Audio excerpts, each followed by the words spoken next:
السلام علیکم ګلونو زده کوونکو ښه راغلاست. قدیر الله شیرزو یم.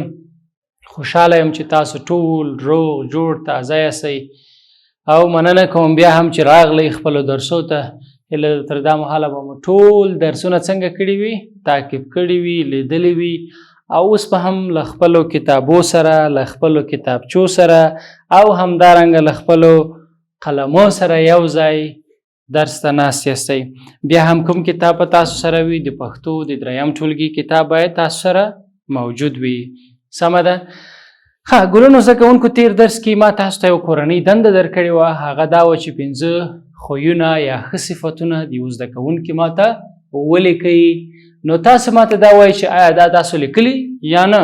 چا لیکلي؟ لاسونه دې اوچت کړي. آفرین. نو نورو زده کوونکو خو نه دي لیکلي، او چا چې لیکلي او چا چې نه دي لیکلي د دې ترمنځ باید فرق وسو شي. ښه چا چې نه دي لیکلي هغه به څه چل وکړي؟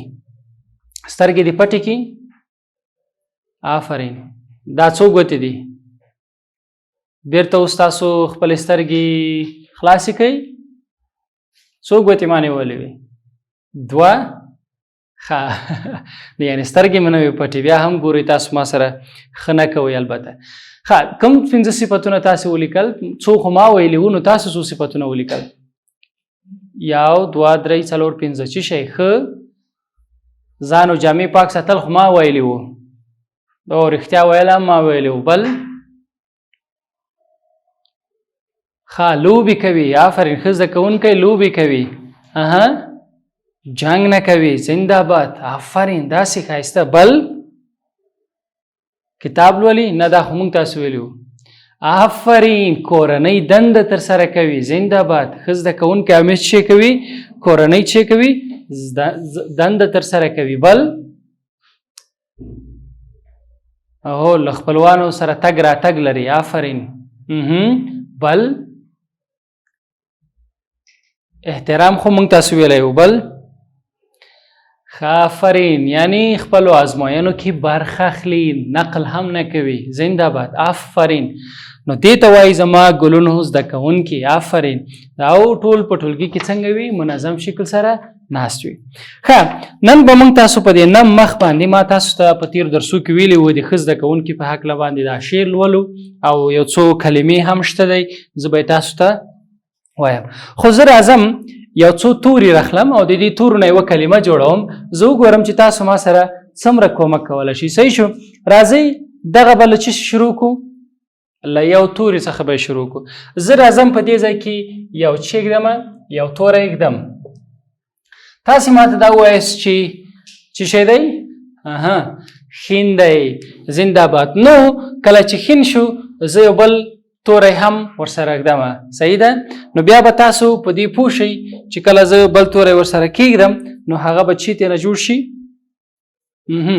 زه به دلته بل توری هم کېدم دې ځای کې. صحیح ده؟ آفرین. نو دلته مې بل توری هم کېښود، چې تېنه جوړ شو.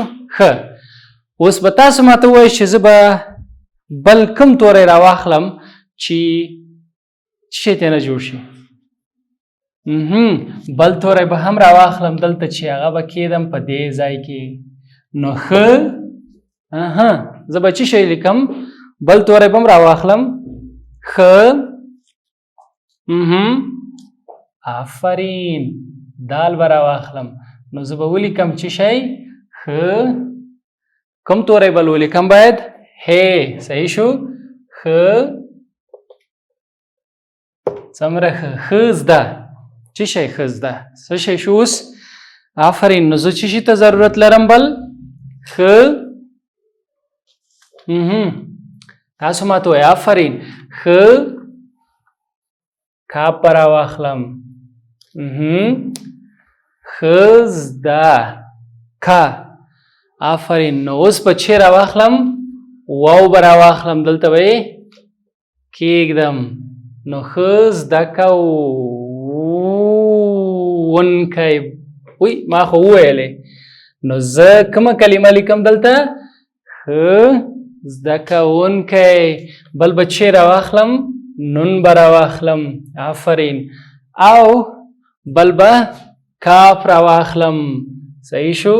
بل کاف هم راواخلم او له دې نه وروسته به چی شي یا به شي نو دا به چی شي ښه زده کوونکي چې شی ترېنه جوړ شو ښه زده کوونکي کوم توری خو پاته نه دی نه که نه ښه کوم توری پاته نه دی وګورئ څومره ښه توري دي او له دې نه څوک جوړ شوي دي ښه زده کوونکي 1 2 3 4 5 6 7 8 9 10 11 توري دي نو 11 توري چې دي نو تاسې به 10 او 11 خویونه ښه عادتونه په ځان کې پیدا کړئ راځئ د درس په اخر کې به فکر وکړو چې د هر توري دپاره به ښه خوی عادت پیدا کړو نو که موږ تاسو 11 ښه خویونه په ځان کې پیدا کړو ډېر به پیدا کیږي خو که 11 پیدا کړو څومره ښه به وي او که هغه نه زیات شي خو لا به ښه شي سمه ده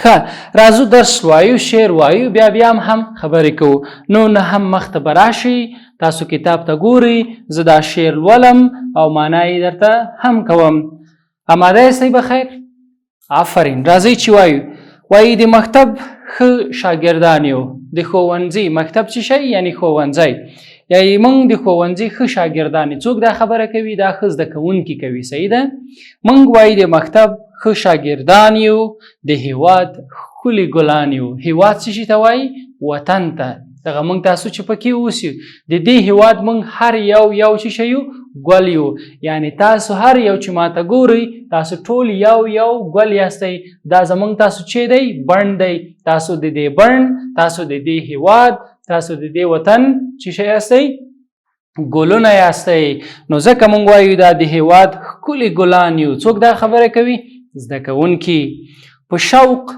وایو خپل درسونه په ډېره مینه په ډېره لیوالتیا او د زړه له اخلاصه چې شی کوو خپل درسونه وایو په شوق په مینه په لیوالتیا چې شی وایو خپل درسونه وایو ډېر زیات خوشحاله یو کله چې چیرته ځو د ښوونځي په لوري باندې ځو موږ د پوهې مینان یو موږ د څه شي مینوال یو د څه شي مینان یو د څه شي مینان یو آفرین د پوهې د علم د زده کړې موږ تل غواړو چې زده کړه وکړو پوهه ترلاسه کړو نو ځکه موږ وایو میانان یو لیواله یو او زیاته مو څنګه کیږي خوښیږي مدام پام په کتاب وکړو ګورې دا بل عادت شو بل ښه خوی شو مدام همیش تل مدام څه معنا همیش تل موږ همیش یا تل په خپلو کتابونو باندې چې کو پام کړو د کتاب طرفداران یو د کتاب چې شی یو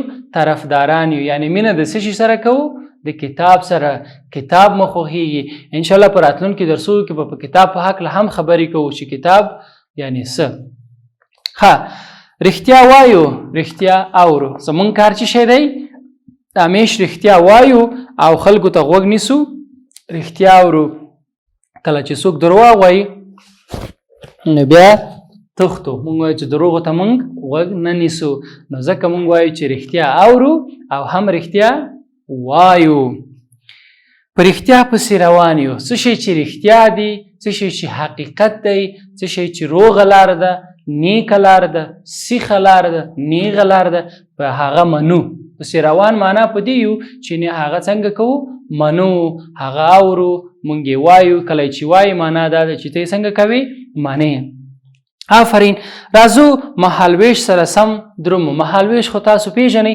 تقسیم اوقات هر زده کوونکی باید چې ولري مهالویش ولري نو ځکه زه وایم دوی وایي چې موږ د مهالویش سره سم درومو یعنی ډوډۍ مکتب ښوونځي ته تګ نو نورو سره کومک کول لوبې کول خوب ویده کېدل لاسونه مخ مینځل تلاوت کول مدرسې ته تګ ښوونځي ته تګ له مشرانو سره هر شي دپاره چې شی شته دی خپل مهالویش دی دا اوس چې تاسو ناست یاستئ او درس ولئ دا هم موږ تاسو د مهالویش له مخې چې په څو بجې په کومه ورځ موږ تاسو کوم مضمون لرو نو وګورئ دا ټول چې شی دی زموږ تاسو ښه عادتونه یا خویونه دي همیشه وخت شناسان یو همیشه چې شی یو تل وخت پیژنو شناسان معنا پیژندونکي موږ خپل وخت همیش پیژنو د هر شي وخت موږ ته څنګه دی معلوم دی نو بیا چې شی وایو بیا وایو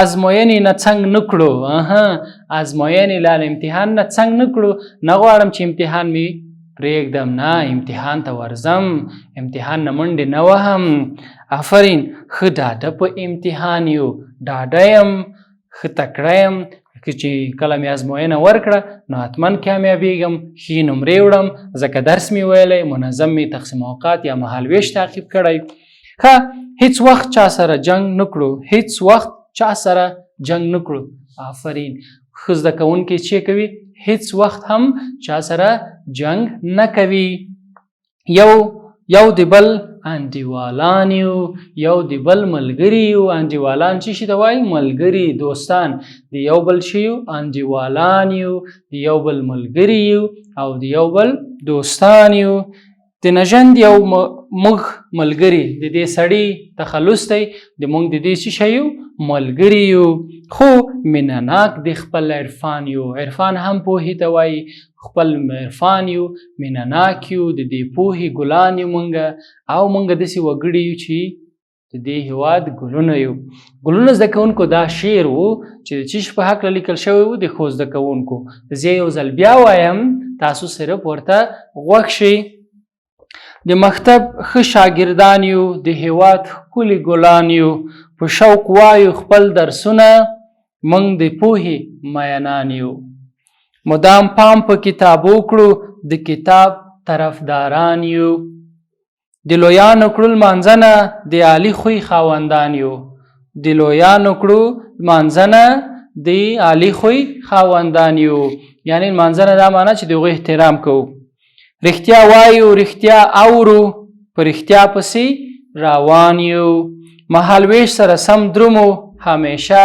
وخت شناسان یو ازموینې نه څنګ نه کړو ښه ډاډه په امتحان یو هیڅ وخت چا سره جنګ نه کړو د یو بل انډیوالان یو د نژند یو موږ ملګري مینهناک د خپل عرفان یو دا څه شی و هغه شعر و چې موږ تاسو ته په دې کتاب کې و څو کلمې دي دلته هېواد څه شي ته وایي آفرین هېواد وطن ته وایي سمه ده بل شوق موږ تاسې وایي په مینه یا تنه که ووایو چې مینه هم نو موږ ورته وایي شوق مینه مینان معنی لیوال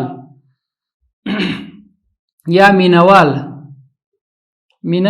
صحیح شو او بل مدام چې شي ته وایي تل یعنی همیشه او عالی موږ وایو ډیر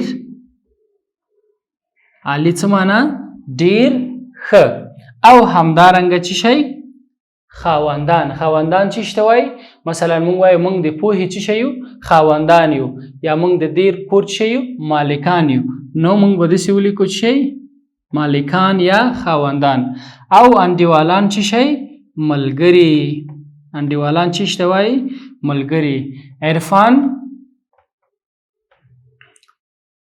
پوهه صحیح شو دغه څو دانې کلمې پکې شته چې تاسو یې باید څنګه کوئ په یاد کوئ هېواد وطن شوق په مینه علاقه هم وایي ورته مینان لیوال یا مینوال صحیح شو او همدارنګه مدام تل همیشه عالی ډیر ښه په زړه پورې لکه مالکان او همدارنګه چې وایو ملګري او بل چې شی پوهه نو موږ دې ټولو ته دا څو نوې کلمې وي د ګلونو زده کوونکو دا به بیا هم تاسو ولولئ او هغه کلمې چې تاسو پکې نه پوهیږئ هغه نه به تاسو یو کرښه وباسئ بیا په راتلونکي درس کې به زه تاسو ته وایم دا د یو بل دغه نوې کلمې به په یوه جمله کې تاسو څنګه کوئ په خپلو کتابچو کې ولیکئ چې د یاده مو ونوځي ځکه په راتلونکي درس کې انشاءالله زه تاسو نه پوښتنه کوم سمه ده اوس مو قدیر الله شیرزوی په لوی رب باندې سپاري هر چیرته چې یاستئ خوشحاله سوکاله